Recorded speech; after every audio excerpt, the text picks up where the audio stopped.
if you want better, do better. When you do something that degrades your own self-esteem and your own self-respect, like you're losing. Like I love the uncomfortable now. I seek the uncomfortable. Yeah. Because that's where the growth is. Absolutely. There's no growth in comfort. Yeah. Doing the same old thing every day. 100, yeah.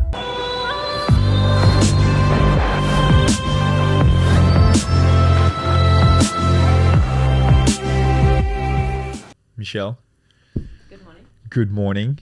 I was just going to say, we look like we are in a morning TV studio in here right now. I wanted to have you on for a chat because what you've gone through is remarkable. It's amazing. And as we just talked about right now, it's like you've been through a huge journey, huge transformation in your body and in your health and in your fitness, and obviously what that changed in your life and that sort of thing. And I think that's why, you know, your story is going to be amazing, and there will be so many good like nuggets that people can take away from them, you know. So first of all, thank you so much for coming on. Thank you. And tell me what's your deal? What's your story? What's your background? Like, what brought you to obviously sitting here today looking beautiful? Thank you. My journey is a roller coaster. My life is everything that I never imagined, but beautiful in the same way. Everything that I never expected. Yeah. Twists and turns, half the woman I used to be, but double the woman I am in my mindset. Yeah. And I think it's the mindset that is the ultimate change. Obviously the physical, like completely. Yeah. My before and afters are almost like, it's one of those things where you're like, that's not the same person. Yeah, yeah. But the mental change is even bigger than the physical for me. Yeah. So obviously just for context and that sort of thing, we will go into that. You basically lost 60 kilos. Literally, yeah. 120 kilos. Mm-hmm. How tall are you?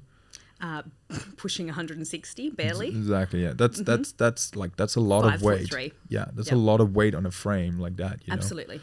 yeah. So let's just go back to sort of like, so have you always been overweight? Like, you know, you hear a lot of people that come from a family where they've been overweight, they have poor eating habits and that sort of thing. Like, what's 15 years ago look like? What is the background backstory? I have been obese since basically a toddler. Yeah. I was, I guess the backstory was, you know, my mum had a really poor upbringing, extremely degree of poverty, if you like. My mum and dad had the wealth to provide us an incredible childhood. So there just was, you know, a lot of outlet to buy our lunches at school, you know, a lot of outings for dinner. There just wasn't a huge concept of healthy eating. From the best place, they just wanted us to have everything, I guess, in a way, and that extended to food. So there was just a lot of processed. There just wasn't that ingrained concept of you're healthy, grab an apple out of the fridge. It was just, you know, high sugar, high calorie. Yeah. Yeah. And interesting, yeah. So of course, yeah, that's you know, it's upbringing of your parents, it's education more than anything, but you probably see it today. You have, what do you have, a daughter and a son today? Or No, I've got 2 boys. 2 boys, yeah. 2 beautiful boys, yeah. So I assume you are, you're conscious about what you're putting on the table and today. I think that's the thing too, like our parents, like it came from the best place. I think in their generation, they didn't have the education we do now. You know, every time you open your phone, every time you look at Instagram, there's a video about calories, macros, deficits. We've got so much more available education to us now without even seeking it out sometimes. Yeah. Whereas our parents didn't have access to that. Yeah. They didn't know, you know, how calorie dense these foods were that they were feeding us. Yeah. Where we have the power. Your knowledge is power. We have that now. Yeah. And I have the ability to educate my boys to make better choices, you know, that I necessarily wasn't given. Yeah. Yeah, I agree. Like it's almost like a shift, you know, it's like cigarettes, alcohol, like everything. You can see the whole thing. It's like it's been pushed out more and more, which is good, you know. Yeah, absolutely. But let's maybe boil down the mindset around, there's still probably a bigger percentage of people today that still eat very poorly and are undereducated with their health and what they put in their mouth and that sort of thing. So why do you think as a family that that's just the thing? It's just because for me it's such a far, like it's so far away to be like, here's a bag of chips or here's a, you know, plate of chocolate. Absolutely, but I've sort of lived both lives, I guess, right? So I understand both mindsets. Yeah. I think we just live in such abundance now where everything's so accessible, and I guess back in the day, like a takeaway store was a special treat, right? You got McDonald's once a week as a kid or something like that. But now you're on the go, you're working, whatever it is. Everything's so accessible. You're just grabbing it on the go. Yeah. And everything you're grabbing on the go, majority of the time, not is good, high yeah. calorie. Yeah. So yeah, I just think it's that abundance Convenience, mindset, and yeah. we can have whatever we want whenever we want it. Yeah. Yeah. Yeah. So you mentioned obviously you came from a family where like like in the edge of poverty, like there wasn't a lot of money, or So my mum was raised that way. Yeah. And then they did the opposite with us. So my parents come from wealth. Okay, So we were okay. raised in Interesting. abundance. Interesting. Yeah. And they wanted us to have everything that they never did, I guess. Interesting. Okay. And that extended to food. Right. Yeah, because you also hear the opposite of like, the lower like class, financially and that sort of thing. Mm-hmm. Generally speaking, they also have poor eating habits. Correct. You Well, know what I and mean? the thing is too, like we all know when you go food shopping, it is actually so much cheaper to buy junk. Yeah. And that's the sad fact. Yeah. If you fill your trolley, broccoli, cabbages, all your fruit and Yeah, veg. like $4, $5, $6. Yeah. For Yeah, like absolutely. Like a head of broccoli Yeah, at yeah. home is literally $5 or $6. I know. And if you're feeding a family of 5 to 6 people, one head of broccoli, that's gone in one dinner. Yeah. Without leftovers. Yeah. So you can understand, especially with the cost of living, like back home in Australia, it's crazy at the moment. You can understand why mums and dads are buying, bulk pastas, rice, real carb dense to bulk out meals. Yeah. Yeah. Yeah, so it's purely just down from a point of under-education and convenience. You say that? Yeah. Absolutely. And then abundance, like we just so lazy today. Like we want everything fast and easy. And as you say, like it's Just grab it on the go. Yeah. Yeah, I agree. So if you're going back, when did you actually, like, if you've always been overweight, I assume you probably, when you're a teenager, you're aware. Like even probably a kid. Hey, Absolutely. I'm overweight. Yeah. I guess I was just very fortunate that my personality always carried me. So I always, I guess I was more in a male friendship group. I was one of the boys just because I connected with guys in high school a lot better than I did girls. I'm not into that real cliquey, bitchy space. Yeah. And because I was popular all through primary school and high school, I never faced that horrific bullying. Interesting. To be yeah. honest, considering my size, I never really got bullied much at all. What were you weighing there in like your teenage years? What was the weight there? Oh, I would have been, even in my teenage years, 90s, high 90s. Yeah, so that's Yeah, so That's a decent lot of because weight I'm for- so for- short, obviously. Exactly, yeah, Yeah, I'm yeah. tiny. Yeah. Wow. And then so did you ever, were you, just because it was cruisy, you actually had a good self-esteem at that time there? Well, I mean, to a degree, but like, I'd obviously watch all the girls around me in high school who were very attractive, Yeah. size 8, size 10, Yeah. buying whatever clothes they wanted, looking incredible. And while I was shopping, in the big girl section with floral prints or block colours, Yeah. no shape. Yeah, so I never got to look the way I wanted to look. Yeah. But Kimberly also, wants to- I strangely, I think that's been the biggest part of my journey. I never identified as being fat or overweight. Interesting, yeah. So the Talk to me biggest- about that, because I think biggest that's thing- huge. Yeah, for me is now, I feel like I'm whole in this body, in this existence. You're I f- meant to be that way. Yeah, I feel like I'm me now. But also in the same token, I feel like if I wasn't, that overweight girl my whole life, that's what's made me humble. Like I associate with a lot of, very aesthetically pleasing people, like very incredibly beautiful women. But I find, this whole concept of pretty privilege, when you have been really slim and attractive your entire life, you have a certain mindset around that because you get so many opportunities. And like, Yeah. for me, that's been the craziest thing because I've lived both lives. You The see it. opportunities I get now, purely based on an aesthetic. Yeah. But I could be the same person on the inside. Of course, yeah, But yeah. never get looked twice at when I was big. Yeah. And even like in the dating space, because I'm a single woman, Yeah. it's so fascinating to me. Yeah. It's Like huge. how, yeah. It's huge. It's Yeah. huge because men are like that. Men, we go course. through the visual door first. Yeah, they're you know what I innately mean? driven that way. Like it's totally understandable, but it's just a really, because I guess not many people have lived both lives like me, right? Because how many people have literally dropped half their body Half weight their body weight, yeah. to experience that, and still at an age, I guess too, when I'm single and dating and Yeah. getting experience to that side of it. And just, I guess, the way I've been treated in general in a shift between people who knew big me versus me now. Mm-hmm. Yeah, that's a very, very interesting dynamic. you feel they see you as that person before, or like what's the thing? No, it's interesting. Like even people who knew me to my core, I think you can still be judged a lot. Yeah. Because people are like, oh, you know, she's attractive, she's skinny, she's successful, oh, she's got it all. Like, and in their head, they're like, fuck you. Yeah. But it's like, hang on, you know who I am. Yeah. You know I'm not that girl. Yeah. And it's easy for people who don't know me to judge me by an aesthetic. Yeah. But when you know me, you know better than that. Yeah. So it's just, yeah. Yeah, they should almost have more respect.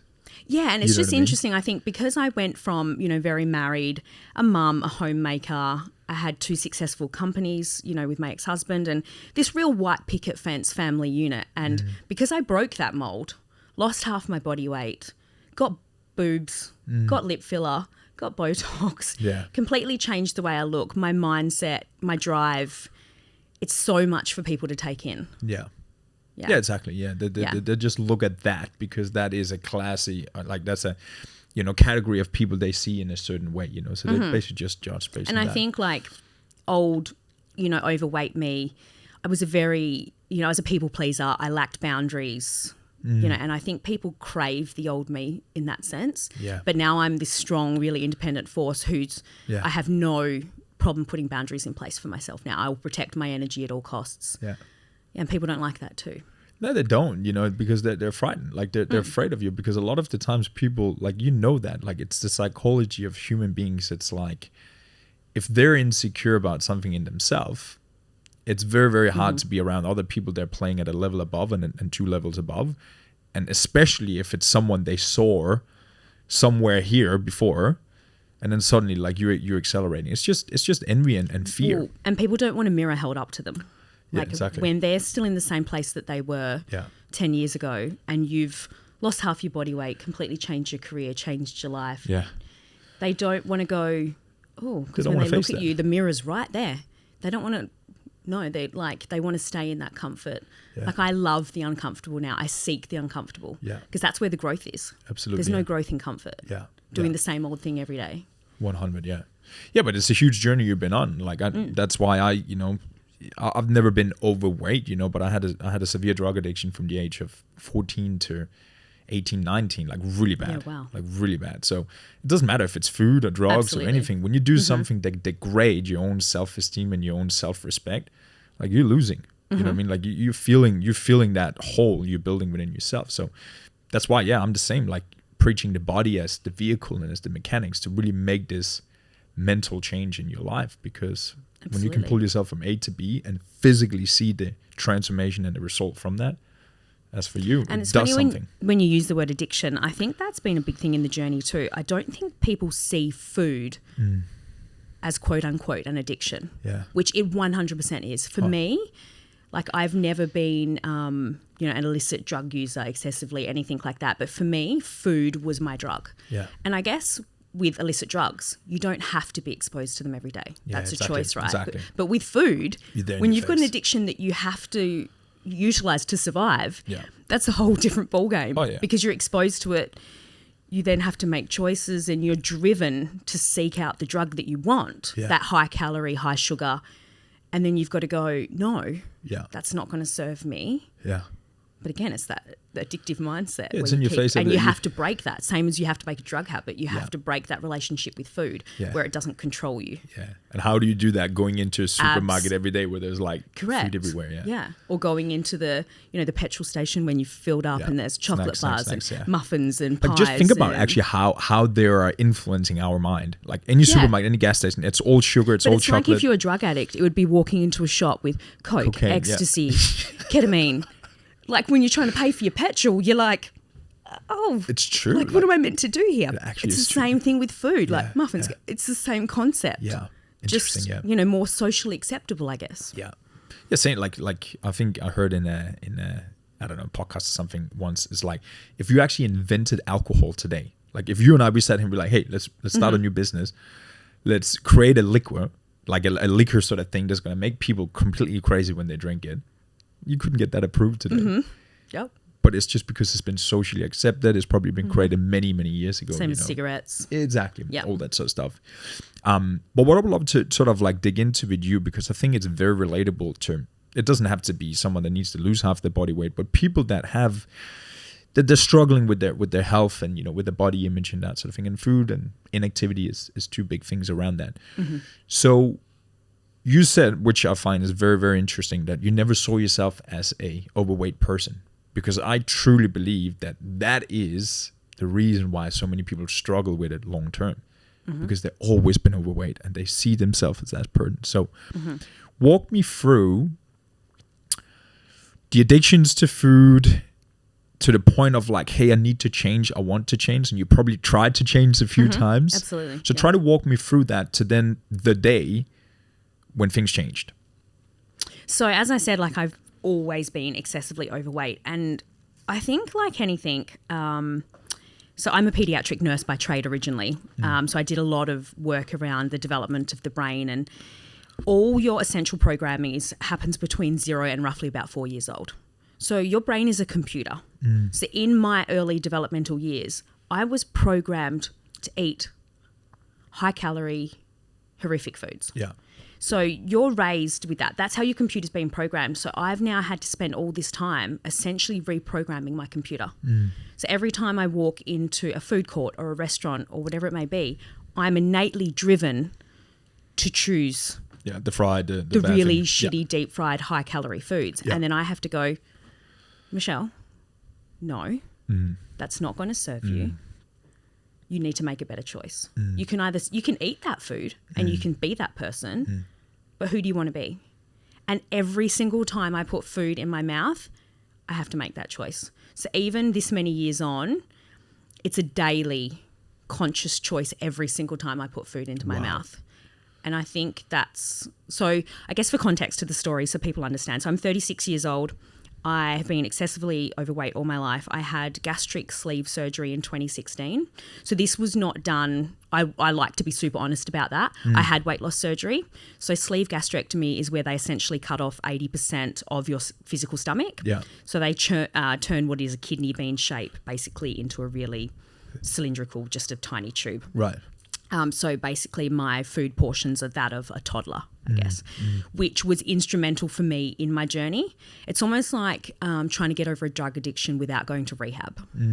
Like to do that cold turkey, it's obviously a lot harder. Like I wanted to use that weight loss surgery as a tool, but this is, I think, where so many people go wrong. The success rate of the sleeve is insanely low because there's this concept of, okay, cool, I'm just going to have the surgery, I'm going to have my stomach cut off, I'm going to eat the same size as a toddler, and I'm going to be hot and skinny and live happily ever after.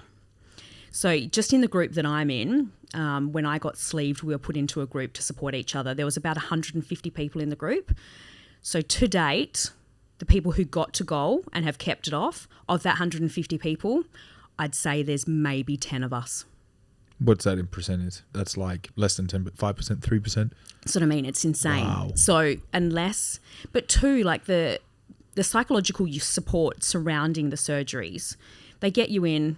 For my surgeon, I didn't even have a psych appointment. One dietitian appointment, which was really, really basic. And it's actually all about mindset. Yes, you can have the surgery. You will eat portions like a toddler.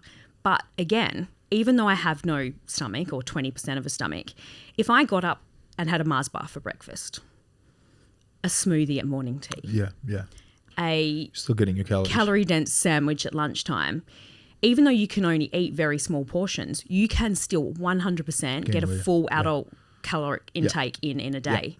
So unless you have mindset and education, it's not successful. So the biggest thing for me was, after having the weight loss surgery, I just spent so much time on self-development and education. And I think the biggest thing is that people don't realize, and we're not taught in school, which I think would be such a valuable program. It's a mathematical equation. What goes in and what's coming out. It's weight loss and maintaining your weight is maths. But people don't understand that. So like if you ask the average person, how many calories does your body burn in a day? How many calories do you can eat in a day? The average person has absolutely no clue.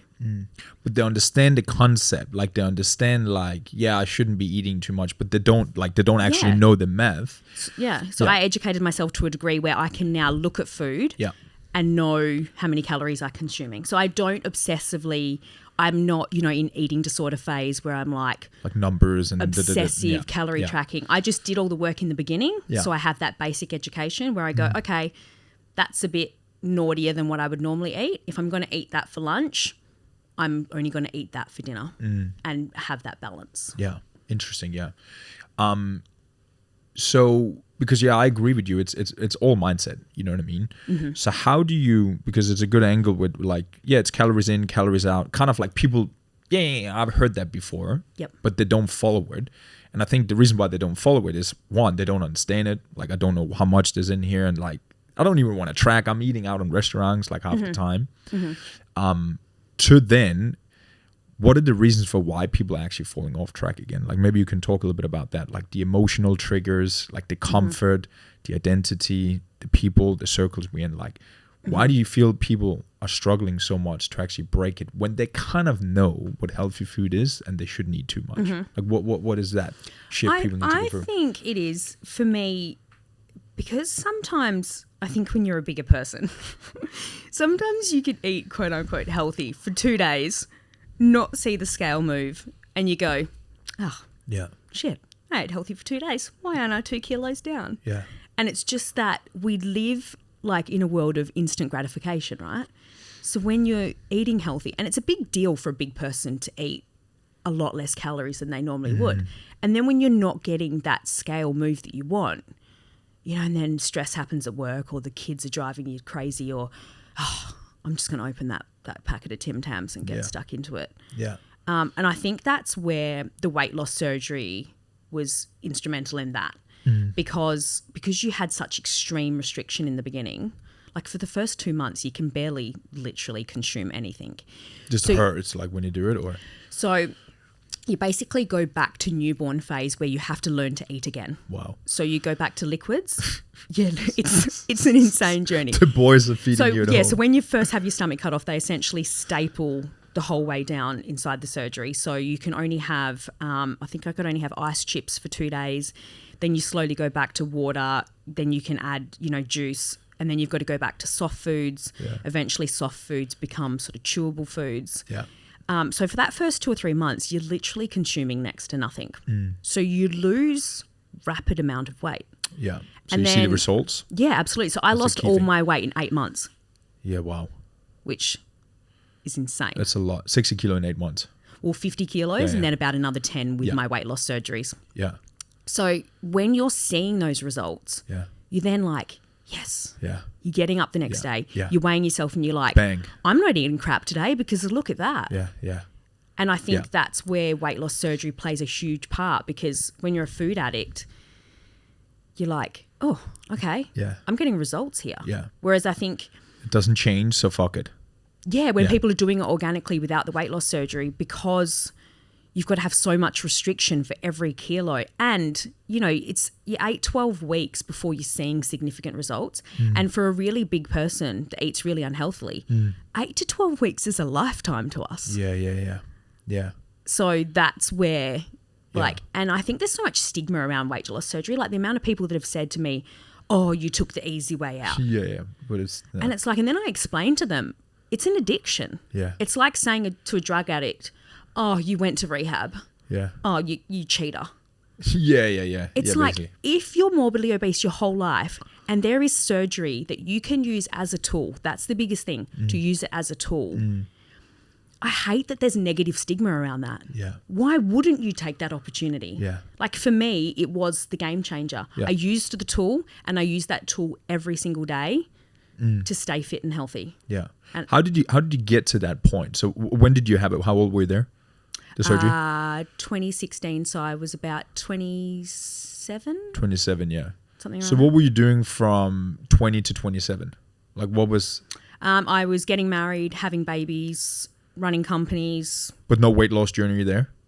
I mean, like when you're a Just- big person, you're forever on a diet, aren't you? Right, Like, right. Yeah. You're forever trying the latest fad. Yeah. But then you do it for a month or two and then you go back to so I never exercised. So prior to my weight loss Wow, journey, okay. sedentary, like daily activity, going to work, looking after the kids and all that sort of thing. But I never stepped foot in a gym, never went for a Whoa. walk. What was your thoughts on that? You're like, it doesn't really matter anyway. because I'm eating this or I'm doing that on Well, my I weight. think It's too, like I just came from a family where, you know, like in my parents' era, going to the gym wasn't a thing. Yeah, Exercising wasn't a thing. Yeah. And again, your computer is programmed. Yeah. So you don't see your parent. Like, so for my boys, they see me every morning up in tight lycra, Yeah. in my cute little gym gear. Yeah. Oh, Mum, are you going to the gym after you drop us to school? Yeah. Sure am. Yeah, they see that. Yeah, and they'll pick them up from school. How was the gym, Mum?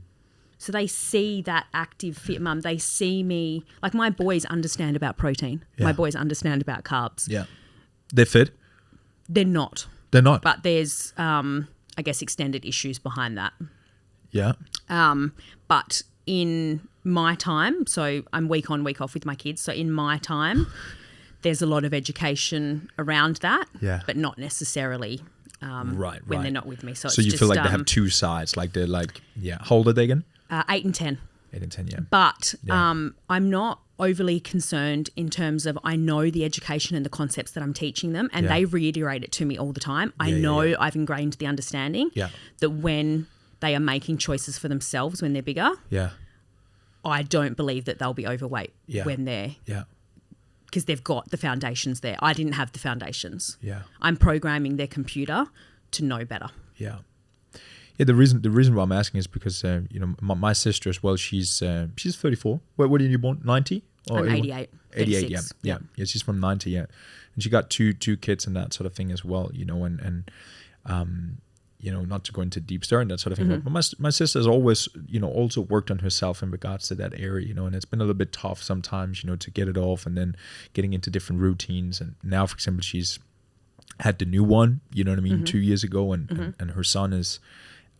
What is he, 9 or 10? But we talked openly about it. It's also like he's also gotten out of shape as a 9-year-old. You know what I mean? Where I'm like, I'm just the uncle flying home. You know, I'm like, Yes, dude, yeah, what's yeah. happening? You know what I mean? I don't see these like gradual changes. And you know, when I talked to her as well, it was through the pregnancy with the second one. It's like, it's a challenge. It's up the hill. It's stressful. I'm tired. And then that's where these bad habits are Absolutely. are And creeping in. life happens. Like when she's Yeah. trying to raise an older child, then with a newborn, sleep deprivation. Now, you, yeah, exactly. you're searching for the easy dinner when you've got Yeah. a newborn and you're struggling. Yeah. And that's the thing. I think that's where the mindset again comes into it, Mm. where it doesn't matter like if your kids are not sleeping, if you're stressed at work, you have to have that level of discipline Yeah. where it doesn't matter what's Yeah. going on outside of that space, that you are in control of that. Yeah. And it's still ultimately your choice. Yeah, you can eat that McDonald's because you're stressed, or you can walk into Coles and get protein and salad Yeah. just as easily. Yeah, yeah. We But gotta of course, put- you yeah. don't want that, because when you're feeling shitty, you're like, give me that Big Mac. I don't want to go in and get that chicken and salad. Yeah. But again, it's what do you want for your life? Yeah. And now that I've come this far, I can never go back. Yeah. That's the biggest thing for me. Yeah. I just can't go back to that place because I don't identify with that woman. Yeah. Yeah, it's out of the equation. Yeah, It's like not an impossible. option for Yeah, me. you can still eat. You still eat burgers. Oh, and you still- absolutely. Of course I do. But Yep. it's, you never let it get out. But it's all there. the balance. Yeah. I know that if I've had a blowout the night before, if we've gone, oh, come on, boys, we're going to go grab Macca's. Yep. The next day, I'm exercising. Yeah. I'm in a deficit. Fasting probably in the morning, Yeah. go for a walk. And I like- think the biggest thing for me is, I guess, keys in my journey. I don't eat before lunchtime, Yeah. and I don't consume liquid calories. Yeah. So that, for me, is literally my number one thing. So I don't drink tea or coffee purely because I just don't like the taste. It's not a health choice or anything like that. Yeah. So I only consume water or Coke Zero. Yeah. And consuming no liquid calories is my biggest personal key to maintaining my weight. Because when you're only 60 kilos, for me to stay in a deficit, it's like 1,500 calories a day, which is Yeah. absolutely nothing, right? yeah. Even just for the food element. So if I was consuming calories in my liquids, it would be so hard for me to stay at maintenance or in a deficit. Yeah. So that's my biggest key. Yeah. Yeah. So the mindset shift you're going through, like, so let's say, you know, guy or girl, like 10 kilo, 15 kilo weight, maybe not the surgery level.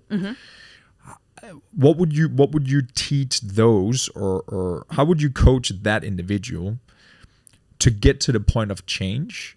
And then what are the things they need to be aware of? Like you mentioned, a lot of personal development, a lot of education and that sort of thing. What would be the main things they need to like educate or develop themselves around so they have the mindset to choose no, like I'm going in this direction right now, I'm not falling off again. Like, talk to me about that, because I think it's huge. I think the biggest thing I've found is, like, especially when you're bigger, you're not having weight loss surgery and you want to lose weight. People see the latest fad on Instagram or whatever Oprah's doing or whatever the story may be, and people just go from 0 to 100. It's like you're really overweight, your food choices are excessively poor, and then you're like, I'm going to lose 30 kilos. And then the goal is so insurmountable. Yeah. You can't keep track of that. The biggest thing is setting really small, achievable goals. Incremental, yeah. And I think I hate the concept of quote unquote a diet because it's your life and it's your lifestyle. So the biggest thing I think is, even without going on this crazy fad diet, make small changes in your life and in your diet that are sustainable. So if you eat the same thing for breakfast every day, look at that breakfast and go, how can I make this less calories? Can I switch from a really high sugar cereal to an all bran with skim milk? Can I switch to protein and eggs? It's making small changes in the daily that are sustainable. Because when you go from Macca's and all this really crappy food all the time to, oh, I'm going to eat kale and like... They can't even chew it, When you look at it, you go, but you're not going to keep doing that, are you? Yeah. You really aren't. Yeah. But if you switched that breakfast, that cereal you like, to something heaps less calories, skim milk, there's a good chance that you'll keep doing that. So don't make stupid decisions like changing your whole life overnight when you're literally not going to sustain it. Yeah. And if you do that crazy for 3 months, lose this whole chunk of weight, but it's with foods that you absolutely hate, okay, you might lose that 10 kilos really quickly, but then you're going to go back to this eating. Can't wait to get back. And not only do you put it all back on, most of the time you put more on than you lost. What is that concept? What is that concept? Like, it's the same thing as you try a little bit, 5 kilo, 1 kilo, 4 kilo, 7 kilo, and then you blow out again and you actually gain it all back again. Like, what is that one, like, it can be multiple habits, but what's that one thing that gets people to do that? I think it's that sense of deprivation. Like, you've gone, oh God, I've been eating kale and, flavorless Greek yogurt for so long. I'm so over it. I deserve something, yeah. Yeah, and then instead of just giving yourself that little treat of a Big Mac, you've then gone the Big Mac, the chips, oh, stuff it, I'm going to get a McFlurry as well. And absolutely every time they put all the weight back on plus more. Like, even with people in my sleeve network, not only did they not get to goal, they've put it all back on and then some. And then the stomach is fucked now. Yeah, and then you just stretch the stomach back out. Right. So you can actually do that again. Absolutely, just you do. Straight out normally again. Yep. Yeah. Okay. Interesting. So my restriction is not what it used to be. So I'm, 7 years out now. I've still got pretty good restriction, but some people are even getting re-sleeved, so you can have the surgery repeated. Because food is just expanding. But then I think to myself, like, I always promised myself with the sleeve surgery that I would never get to a point of needing a re-sleeve. Yeah. Because that just shows you that you haven't put in the work and education and the mindset change. Like, if you're needing that operation a second time, or if you are going to have it a second time, what are you going to do differently second time around? Yeah. Because you didn't commit to it properly the first time. Yeah. Yeah. Yeah, it's just that discipline, and I'm just very much, luckily, an all or nothing personality. Like, I'm doing it or I'm not. So if I'm committing to something, consider it done 110%. I guess, like my weight loss journey or career or whatever it is that I pursue. And because I feel so good in my own skin now, and I feel more me than I ever have in my life, I hold myself accountable daily to that. And I just never want to go back. Yeah. Yeah. I like that. It's just making a choice of wanting to be better and not doing it for someone else, not doing it for your husband, not doing it for your kids. Yeah, that's all an amazing byproduct because you're a hot wife, you're a hot mum, you feel so good in yourself. But it's not even about the aesthetic. It's about how you feel. Like, I feel so good. I feel fit. I feel strong. And I can get through stress and I can get through challenges because I have my health and my fitness. because it was just so hard as a big girl. Like I was massive. Yeah. Yeah, and even the stress that it puts on your body, your blood pressure, like I guess a lot Must of people... be like a huge, like physical, difference. Absolutely, you feel. yeah. So my biggest driver was, so I've got an inherited kidney disease. So my mum and my brother are organ transplant recipients. Right. So my mom as well. Interesting, yeah. Yeah, wow, okay. Yeah. So we've got an inherited disease, and I've also got that. And every time I had my annual renal checkup, my kidney specialist would be like, Michelle, You got it. My BP was 140 on 100, and the bottom number, the diastolic number, that's your biggest concern a lot of the time, because that's when your heart relaxes. And she's just like ticking time bomb style, like, what are we doing about this? Because you're going to end up on dialysis needing a transplant way quicker than you otherwise would. Yeah. And I just got to that point when hearing that as well, I didn't identify with being fat. Yeah. And I was just like, let's do it. Yeah. So then I just Was that the change, that moment? Yeah, I think, because it was like the straw that broke the camel's back. Like Yeah. I was already feeling, and I didn't feel big. Like I obviously was. I knew what was in the mirror. I knew like the size of like my clothes tag. But it didn't bother you enough? no, I hated it, but I didn't identify with it. And I was like, yeah, I'm meant to be fit and healthy. Then when my kidney specialist was like, Michelle, do you want to die? You're like, what the fuck am I doing? Well, no, I don't really want to die. So let's do something about that. And then booked the surgery, and overnight changed my life. That was it, yeah. Interesting, yeah. Yeah, because you hear that with people, it's like they have to go on for years and years and years. And is that like wake up call? There's always that moment, and oftentimes it's, death. It's severe trauma or pain or illness and that sort of thing. There's in your face to be like, hey, you need to change. Yeah. And like I was at the point of having the weight loss surgery, I was like literally giving birth to my boys. So my boys were a baby and a toddler when I had the surgery done. Yeah. And I wanted to be that mum that gets on the play equipment at the park. So now I'm the mum that's at like the play gyms with them. Like they're chasing me up the equipment. Yeah. Like, and where every other, mum and dad's sort of sitting on the sidelines passively watching their kids grow up. Yeah.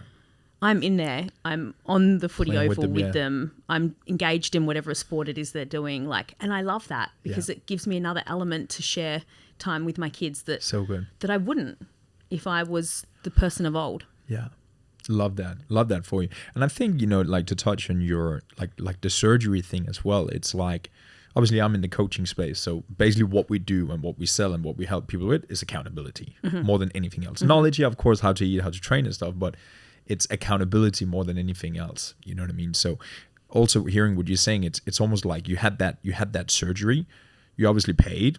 I don't know what are these surgeries like. Well, it depends if you have private health insurance. That plays a big part. Obviously, what country you're into. I'm from Australia. Yeah. So I had top private health. Out of pocket, all up was about $5 or $6 grand. Okay, so that's. But without insurance, you're paying 25, 30K. Yeah. Yep. So let's say you paid 20K or 25K. For most people, that would be like, okay, I better get my money. But I mean, worth. a lot of people are doing that. They make a special application to take out superannuation. Wow. And they are literally spending that money. that money. Yeah. So that will almost be the accountability in itself. Oh my of not God, getting if the I was money spending waste. 30 grand to have my stomach cut out, Yeah. it would almost be embarrassing and pointless. Yeah. Like you're literally blowing 30 grand. Yeah. And the average person doesn't have 30 grand to blow. Yeah. Yeah, exactly. Yeah. Yeah. Yeah, and I think that's, like I always use the metaphor, like let's say you got yourself in shape right now, and like here, there's $1 million waiting for you at the end as well. Like it's either the pain of losing, or you can pay me $1 million and you don't get it back again if you don't get in shape. It's the same concept, So just to touch base on that at the end, like how would you help people that maybe don't have that much weight that you had to lose and the surgery, to get to that point of change, meaning I'm losing something, or I'm like, I need to get hooked on the person I can become, the possibilities, because they know, I want to feel better, I want to look better. But how did that person make that shift without going to a surgery? Or I think too, like again, it's the daily discipline. It's the understanding the maths around your calories. I think that's the biggest thing. Like even doing like calculators on Google, working out with your body weight what you should be eating in a day. It was one of the biggest keys for me. Like, you're not taught that in school. Your parents don't teach you that. You have no idea around the maths. Educate yourself about basic foods. Learn about protein. Instead of having, you know, a high calorie snack, have a protein yogurt with a bit of fruit. Like, learn what changes you can make on the daily. Yeah. And then exercise for me, although, you know, a lot of weight loss can be 80, 90% nutrition, the exercise for me comes into the discipline. So if you struggle to hold yourself accountable, so I had an online PT where you pay a small amount each week. They send you exercise programs to use in the gym. So if you can't afford to have a one-on-one PT in the gym, find an avenue like an online PT where you can be sent gym programs. So you can go into a gym, because most of the time, like, I'd never stepped foot in a gym, right? Yeah. You don't have a clue what you're doing. Yeah. If you've done that your whole life, you step into a gym supernaturally. But you can open an app, have all these exercises on tap, click, click, click, Yeah. and get your exercise into check as well. Yeah. Even if you're not going to a gym and you don't have the confidence and it causes you a lot of anxiety, because for a lot of overweight men and women, the thought of stepping foot into a gym, which is really probably foreign for someone like you, but for them to step foot in a gym. That's not me, yeah. Like, the anxiety around that, like someone like you would probably never be able to understand, but I've lived both lives, so I can, right? To walk into a gym where there's all these fit, good-looking, attractive people, the thought of that, the anxiety is crippling. yeah, yeah. So even if you can't deal with the anxiety of walking into a gym, go for a walk. Yeah. Take your kids. Yeah. Half an hour every single day. Yeah. If you did 7 days a week of half an hour's worth of brisk walk with your kids, with your husband, whatever it is, those are the discipline and mindset changes that you need to make, where you make it routine, you make it daily. It's a non-negotiable, and it's part of your existence. Yeah. Yeah. You just need to make it your everyday, because if you don't, and you choose something that's not sustainable, you know it's not going to work. You know you're not going to commit to it. Yeah. It's about committing to things that you know you can maintain. So everything I do now, it's not excessive. Like, I'm not some crazy fit gym junkie, but I'm fit and I'm strong, and I go to the gym, I eat well. It's no crazy routine, Yeah. but I do it every single day. It's just the consistency. It's the 1%ers Yeah. that you think are negligible, but they're not. It's the 1%ers each day that all add up. Yeah. Yeah, I like what you're saying in terms of like educating yourself around like even just the food and that sort of thing. Because I think it's like in the beginning, as you said, like it's not me. It's not like it's not comfortable for me to do all these sort of things. But literally, just as you say, commit yourself to understanding what is this person or what is this life about. The food, the training, and that sort of thing. But it was even like, for example, before I educated myself. So you walk into McDonald's at the McCafe, a McDonald's muffin, I was looking the other day, I nearly died. It was something between 600 to 700 calories, right? So for me, because I know my numbers, so for someone going into Macca's and grabbing a coffee, right, they see that muffin and go, I'm just going to grab the muffin. But I know at my 60 kilos, that one muffin is literally half my day's intake. But this is the thing that people don't understand, because if you knew that, you ain't picking up that muffin. Yeah, you'd be like, damn. But because they haven't done, but it's the same with the people that have the weight loss surgery. Yeah. Because they don't educate themselves, and also the surgeons aren't offering that education. So then there needs to be a lot more education and psych work provided with those surgeries, I believe, because that's why the success rates are so low. Yeah. But yeah, if people understood that one meal or one muffin was half to 3/4 of a daily intake, you can literally, we're all smart enough people to go, well, that's one muffin. I've still got to eat breakfast, lunch, dinner, and I consume liquid calories. Yeah. Well, you're going to be in surplus. And then if you're doing that every single day, 7 days a week of surplus, 1 kilo, 2 kilos, 2 kilos becomes 6. Yeah. And I think for me, the accountability is around. So I weigh myself every day, Yeah. not in an addictive quality. But for me, my daily weighing is accountability. Yeah. I don't get, as a woman, I don't get caught up in 1 or 2 kilos, because we can do that with fluid on the daily. Get your period, you're inflamed. There's so much hormones involved in the female system. But I look at it and go, and if it's consistently sitting up a bit, I'm like, come on, Michelle.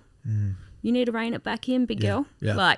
Calm down. Yeah. So my weighing myself daily is my accountability. Love that.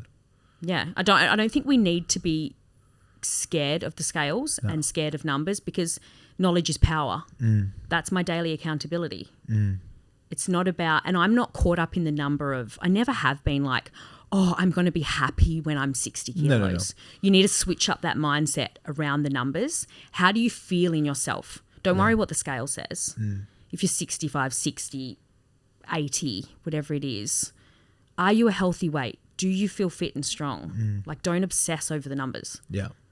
Yeah. I think that's, it's huge, because a lot of people, they get stressed around that, you know? So it kind of goes a little bit hand in hand with what you said. Like, I never identified myself with an overweight person, but going through that huge change, you obviously had to start thinking differently about yourself, differently about your life. So what was that transition and what was that change? I heard you said like you did a lot of personal development, you worked on yourself, but what was that change from, I'm the big girl right now, I'm doing certain activities, I'm obviously losing the weight right now, and now understand food, understand training and that sort of thing, to now sitting here and you said like, yeah, I weigh myself every single day, no dramas, you know what I mean? I know exactly what I need to do to get it down. Like, you're confident in your ability to stay in check. What is that transition like? Because I think that's key. It's confidence more than anything else, that you believe that you're never going to go back again. Absolutely. I think like the physical plays into that a lot, right? I was, people would say like, oh, Michelle, you were still a pretty big girl, but you didn't feel that way. The more weight you lose. So I've gone from a size 22 to an 8. Like, just insane. And I think it's hard too. There's a lot of body dysmorphia around that change. Even when I got to sort of a 10, 12, it takes, when you've been excessively overweight your whole life, it takes a long time for your body and your mind to realize like, actually, you're not that person anymore, Michelle. Like, have a look at the label on your clothes. You're a size 8. This is such a mindset shift. But I think the physical, obviously the more you start to look good, then you'll get a compliment here and there, like, holy shit, Michelle, you look so good. How much weight have you lost? So the physical plays a massive role in that. Then when you can feel better in your clothes and you can buy the clothes that you want. You're like, wow. Yeah. Because I could never. I grew up at high school watching, the girls wear whatever they want and look incredible, get all the attention, get the guys, get the jobs, whatever it was.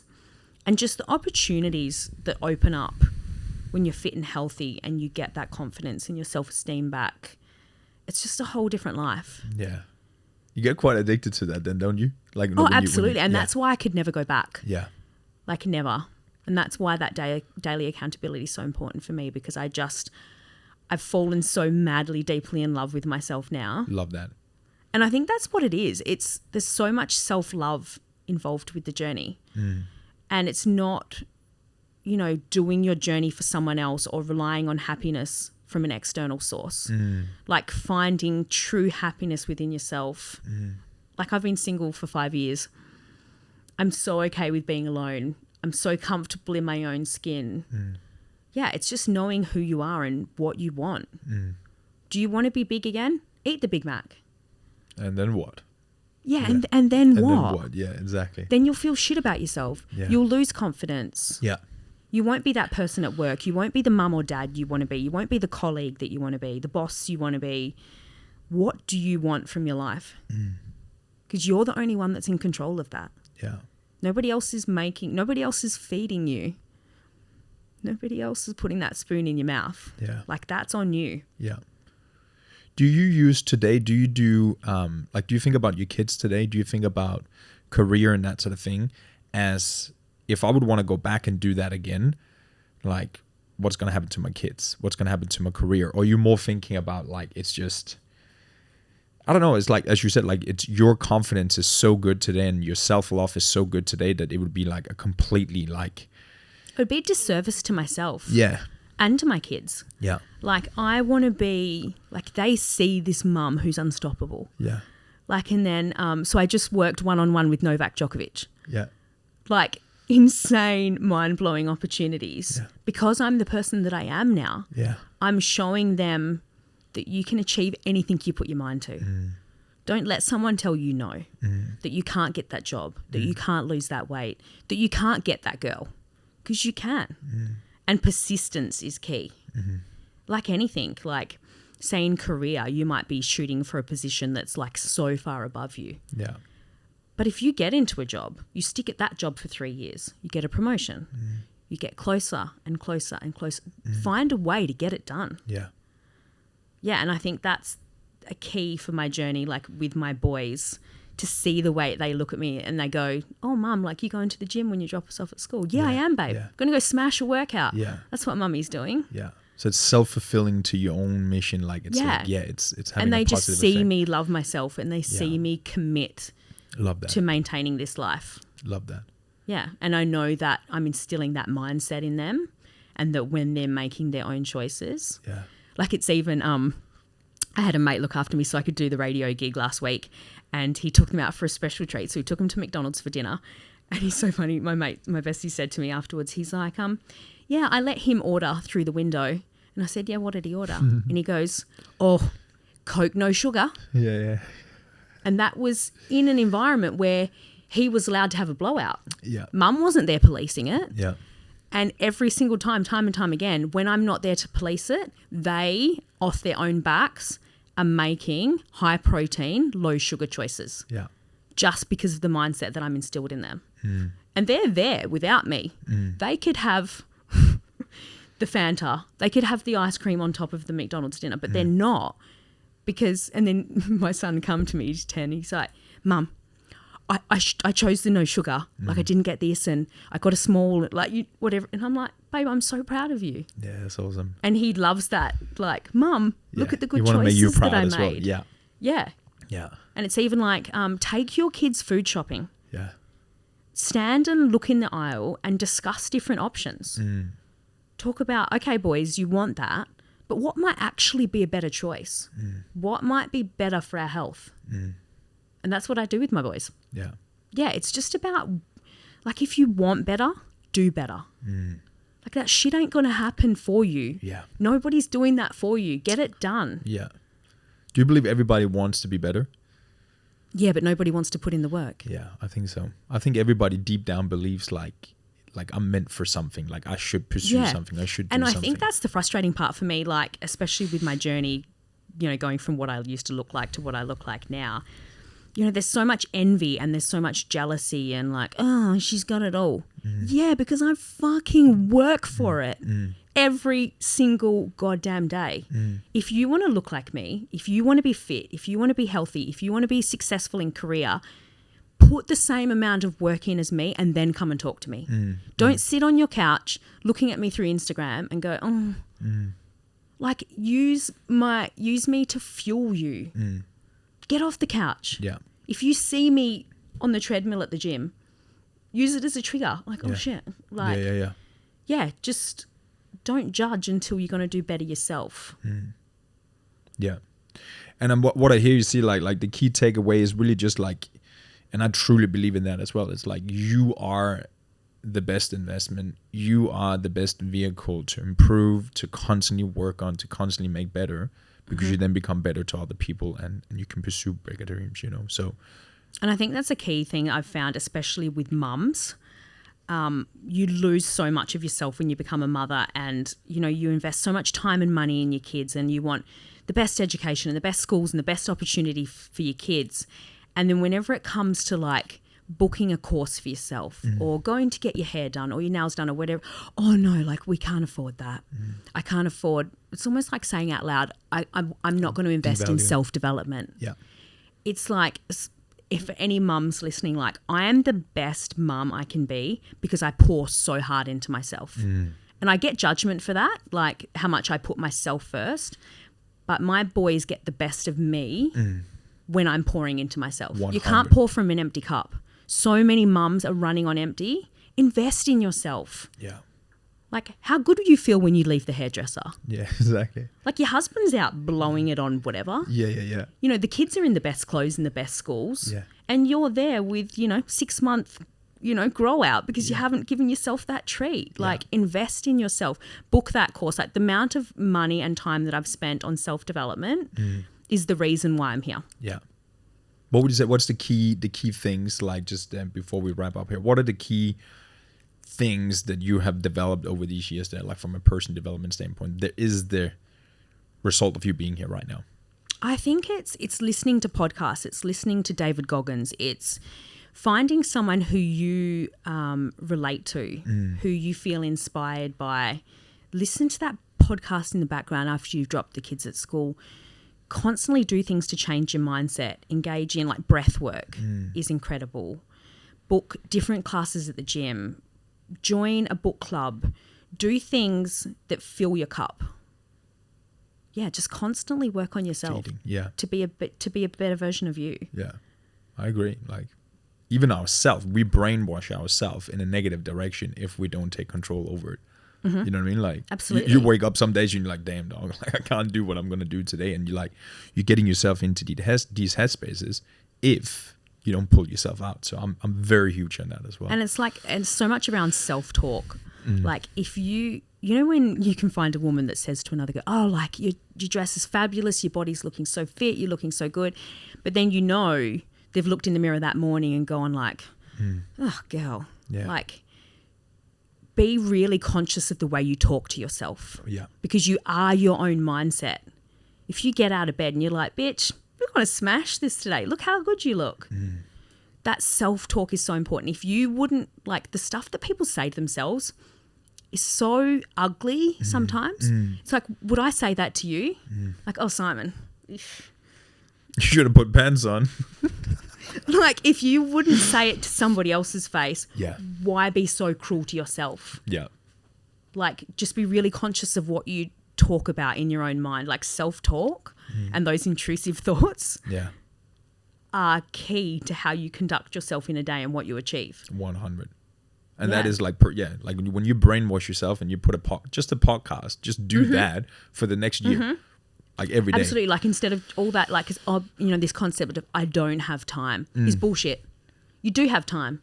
Because if you look at your time tracking on Instagram, how many hours did you spend trolling the gram this week? Yeah. You do have time. Yeah. Stop making bullshit excuses. Like, I don't have time, like, to hear that. When people, you do. Yeah. You absolutely do. Yeah. Don't talk shit to me. Yeah. Like, you've Yeah. got the time. 100. You just don't want to. 10, 15, 20 It's minutes, like you with a can get guy that. dating a girl. Like, if he's into you, he's calling you. Yeah. It's done. Yeah. I don't care if he's the busiest man in the world. Yeah, if he yeah. wants to pursue you, he will. Yeah. Because you will get what you want. It's true. So It's if you true. want it bad enough, you will have time. Yeah.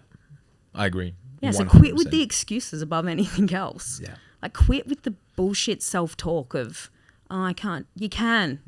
And you will. Yeah. Make the decision, like literally make the decision tomorrow. I'm going to be great. I'm going to go Yeah. for it, you know? My one-liner is, if you want better, Yeah. do better. Want better, do better. Yeah. Love that. Michelle, where can people figure out more about you if they want to learn, more about your journey? I know you're doing different business endeavors right now. Like, where can people find more about you? So I share my life daily on the gram, very rawly, very publicly, quite comically at times. So my Instagram handle is @therealmichellelee_. And I'm also on Facebook under Michelle Lee as well. But definitely Instagram, that's my Instagram, platform. yeah. Yeah, Yeah. The Real Michelle Lee. And I share daily insights into me at the gym, what I'm eating, life with my boys, life beyond divorce, weight loss. Yeah. And I've also, I guess, for a lot of people listening that have had extreme weight loss, I've spent the last 18 months physically transforming my body. So I've had 3 horrifically intensive surgeries. So I've reconstructed my arms, my chest, my abdomen, and also my legs. So I've had $100,000 worth of surgeries and interventions to cut off my old body, essentially, which is a massive journey for people that have lost weight. Yeah. Often unattainable for a lot just because of the price. Yeah. But yeah, I've literally cut up my entire body to cut off the excess, and it's been an absolute game changer for me. So good. Yeah. So good. I love having you on. Like, you're very raw in it, and it's like, it's just getting back to the basic, you know what I mean? Of like wanting it, as you're saying, changing, small steps, set new goals, and then just exceed from there. Yeah, So, it's just deciding, do you want it? yeah. How committed are you? Yeah. Do you really want it? Yeah. You say you want it, but do you really want it? Yeah. Go, fuck yeah, I want it. Yeah. I want to be a better person. Yeah. I want a better life. Because you're here once, right? That's right. You don't get a do-over. That's right. Michelle, I appreciate you. Thank you so much for coming on. Thank you for having me. Thank you.